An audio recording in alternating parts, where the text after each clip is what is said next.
안녕하세요. 파이팅 홍공TV입니다. 오늘은 조경기능사 필기, 벼락치기 기출 스피드 문답 암기 300 첫 번째 시간을 진행하도록 하겠습니다. 기출 스피드 암기 노트와 더불어 시험이 임박했을 때 공부한 내용을 빠르게 정리할 수 있도록 최신 기출 문제 중에 랜덤으로 핵심 키워드만 간출했습니다. 그럼 바로 시작합니다. 예로부터 민가의 앞마당에는 교목류, 키 큰 교목류는 식재하지 않습니다. 민가의 안쪽 마당에는 앞마당에는 교목류를 식재하지 않는다. 옵니다. 보행자 2인이 두 사람이 나란히 통행하는 원로의 폭은 1.5에서 2m입니다. 보행자 2인이 나란히 통행하는 공원의 길, 원로의 폭은 1.5에서 2m다. 눈가림 수법은 좁은 정원을 넓어 보이게 한다. 옵니다. 좁은 정원을 넓어 보이게 하는 것이 눈가림 수법이다. 그래서 좁은 정원에서는 눈가림 수법을 쓰지 않는 것이 정원을 더 넓어 보이게 한다. 틀렸겠죠. 눈가림 수법을 쓰는 것이 정원을 더 넓어 보이게 합니다. 피아노 리듬에 맞춰서 움직이는 분수를 계획할 때 강조해야 할 경광구성 원리는 율동입니다. 리듬에 맞춰서 율동, 리듬에 맞춰 움직이는 분수를 계획할 때 강조해야 할 경광구성 원리는 율동이다. 임해전이 주로 직선으로 된 연못에 남북 축선상에 배치되어 있고 연못 내에 돌을 쌓아서 무산 12봉을 본뜬 석가상을 조성한 통일신라시대에 건립된 조경유적은 안압지죠. 임해전 나온다. 무산 12봉이다. 통일신라시대에 건립된 조경유적이다. 안압지 찾으셔야 됩니다. 자연은 직선을 싫어한다. 영국의 낭만주의 조경가는 칸트죠. 자연은 직선을 싫어해. 영국의 낭만주의 조경가 칸트. 중국식 정원은 풍경식으로 대비에 중점을 두었죠. 중국식 정원은 풍경식으로 대비에 중점을 두었다. 계획구역 내에 거주하고 있는 사람과 이용자를 이해하는데 그 목적이 있는 분석 방법은 인문 환경 분석입니다. 인문 환경 분석은 계획구역 내 거주하고 있는 사람과 이용자를 이해하는데 그 목적이 있다. 사람과 이용자, 인문 환경 분석이다. 중국 정원 중에 가장 오래된 수렵원은 상림원이죠. 상림원은 중국 정원 중에 가장 오래된 수렵원이다. 상림원. 1위 대가표 작성에 기초가 되는 것은 품셈이죠. 1위 대가표 작성에 기초가 되는 것은 품셈. 중세 수도원의 전형적인 정원으로 예배실을 비롯한 교단의 공공건물로 둘러싸인 네모난 공지다. 클라우스트룸이죠. 클라우스트룸은 중세 수도원의 전형적인 정원으로 예배단을 비롯한 교단의 공공건물로 둘러싼 네모난 공지는 클라우스트룸이다. 영구 위조 시에 토양의 수분 함량은 모래의 경우 몇 %인가? 2에서 3%입니다. 영구 위조, 식물이 시든 상태가 심각해서 수분을 공급해도 더 이상 회복이 안 되는 상태. 영구 위조 상태에서의 토양의 수분 함량은 모래의 경우 2에서 3%다. 자연환경 분석 중에 자연 형성 과정을 파악하기 위해 실시하는 분석 내용으로는 지형, 수문, 야생동물이 있습니다. 지형, 수문, 야생동물 등은 자연 환경 분석 중에 자연 형성과학 파악을 위해서 실시하는 분석 내용이지만 토지 이용은 아니죠. 토지 이용은 자연 형성 과정을 파악하기 위해서 실시하는 분석 내용 아니다. 지형, 수문, 야생동물은 맞고 토지 이용은 자연 형성 과정 파악 때 분석하지 않는다.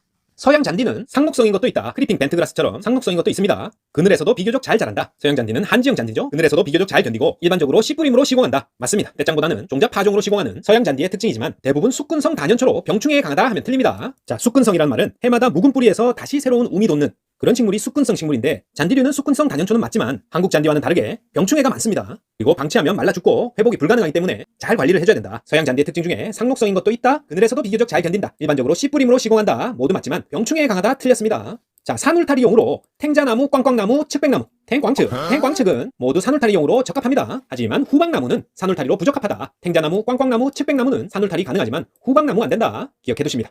목재의 옹이는 목재의 강도를 감소시키죠. 목재의 강도를 감소시키는 가장 흔한 결점이다.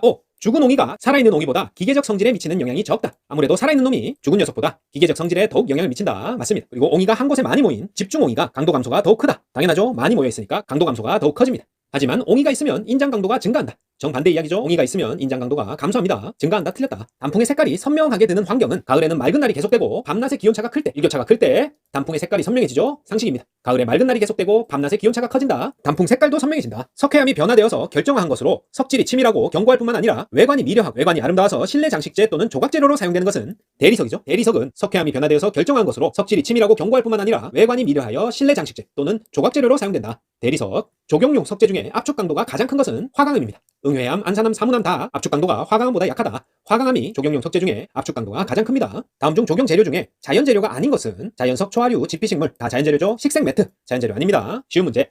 식생 매트는 자연 재료 아니다. 나무 높이나 나무 고유의 모양에 따른 분류가 아닌 것은 자, 교목, 관목으로 나누고 화렵수, 침엽수로 나누고 덩쿨성 식물, 망경목 등으로 구분하는 것은 나무 높이나 나무 고유의 모양에 따른 분류가 맞죠? 하지만 사철풀은 상록수냐 아니면 낙엽이 지는 낙엽수냐 이렇게 구분하는 것은 관습적인 구분이지 절대적으로 딱 맞아떨어지는 그런 구분이 아닙니다. 그래서 상록수와 낙엽수로 구분하는 것은 나무 높이나 나무 고유의 모양에 따른 분류가 아니다. 척박지에서도 잘 자라는 수종은 졸참나무 찾으십시오. 졸참나무는 척박지에서도 잘 자라는 수종이다. 또 하나 있죠? 짱이 척박해도 잘 살자. 자기나무 있죠? 자기나무, 졸참나무는 척박지에서도 잘 자라는 수종이다. 팽나무, 가시나무, 피나무는 척박지에서 잘 안 자랍니다. 단위 잔골재량이 많으면 공기 연행량은 증가합니다. 단위 잔골재량이 많다는 것은 잔골재 사이사이에 끼어있는 공기방울이 많다는 얘기예요. 그래서 단위 잔골재량이 많으면 공기 연행량도 증가한다.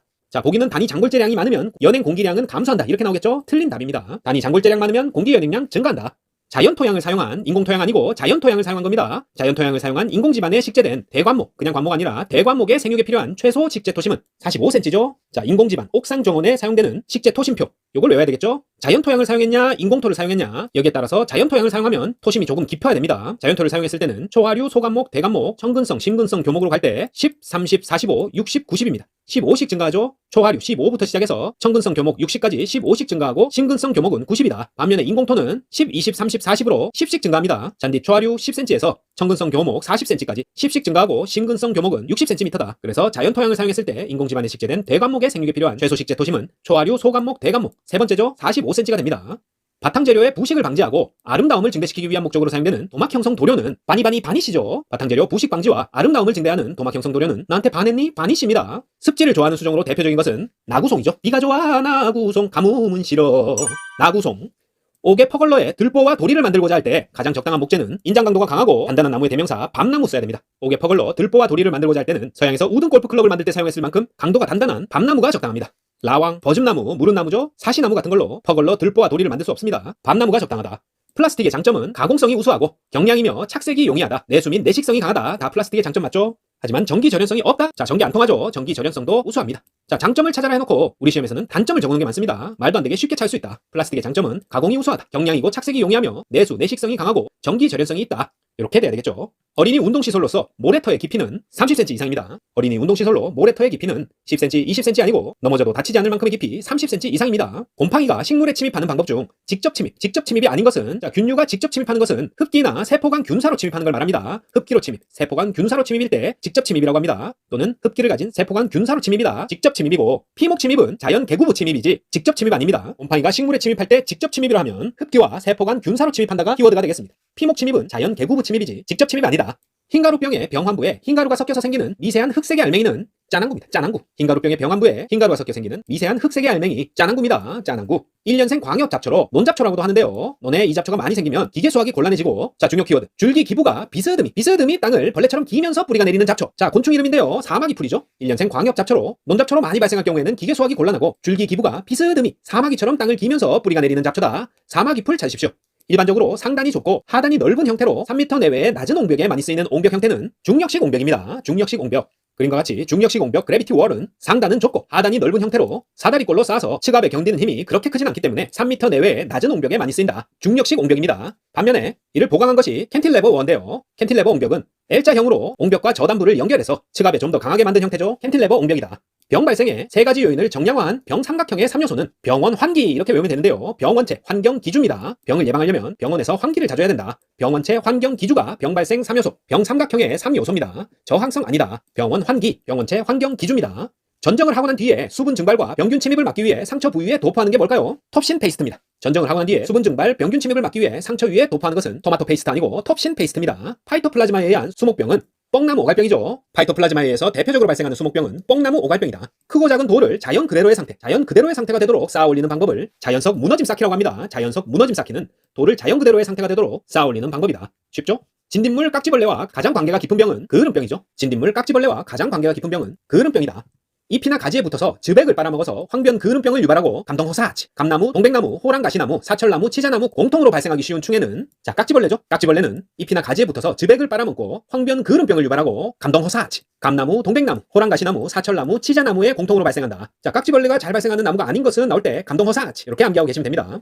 주로 종자에 의해서 번식되는 잡초는 종자피죠. 종자에 의해서 번식되는 잡초 피다. 다음 중 경사도가 가장 완만한 것은, 자, 경사도는 계산 문제 영상에서 직방 아니고 직평 이렇게 암기하시라고 그랬는데요. 경사도는 수직 나누기 수평이다. 직나평. 그러면 45도보다 훨씬 완만한 각도가 됩니다. 그리고 50도. 이렇게 나오니까 결국에 경사도가 가장 완만한 것은 45%.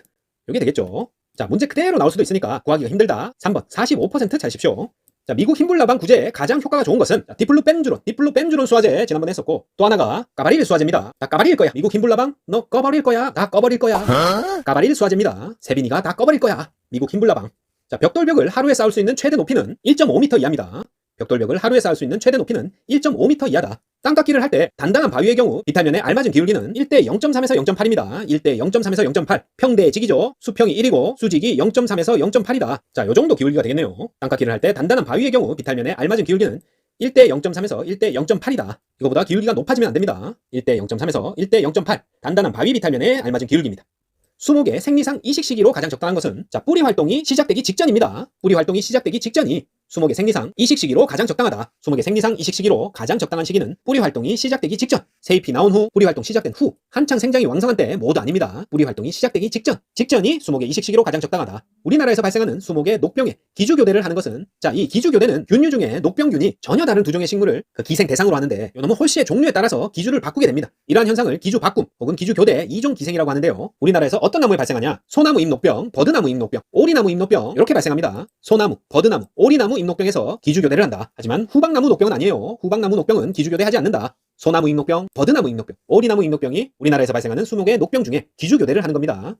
접붙이기 번식을 하는 목적은 먼저 씨뿌림으로서는 품종이 지니고 있는 고유의 특징을 계승시킬 수 없을 때, 그때 수목의 증식을 위해서 접붙이기를 하고, 가지가 쇠약해지거나 말라 죽은 경우 이것을 보태주거나 힘을 회복시키기 위해서 이용됩니다. 접붙이기. 그리고 종자가 없고 꺾꽂이로도 뿌리를 내리지 못하는 수목의 증식에 이 접붙이기가 이용되는데, 자, 바탕나무 특성보다 우수한 품종을 개발하기 위해서 이용된다? 틀렸습니다. 자, 접붙이기 번식의 목적은 바탕나무 특성보다 더 우수한 품종을 개발하기 위한 게 아니에요. 씨뿌림으로 안 되거나 종자가 없고 꺾꽂이로도 뿌리를 내리지 못하는 수목, 혹은 힘이 쇠약해지거나 말라 죽은 경우 그 힘을 회복시키기 위해서 이용되지, 바탕나무 특성보다 우수한 품종 개발하기 위해서 이용된다? 틀렸습니다. 자, 이상입니다. 조경기능사 필기 벼락치기 기출 스피드 문다방기 300 첫 번째 시간은 여기까지였습니다. 파이팅 홍콩TV 구독, 좋아요 부탁드리고 저는 2편에서 더 알찬 내용으로 다시 찾아뵙겠습니다. 감사합니다.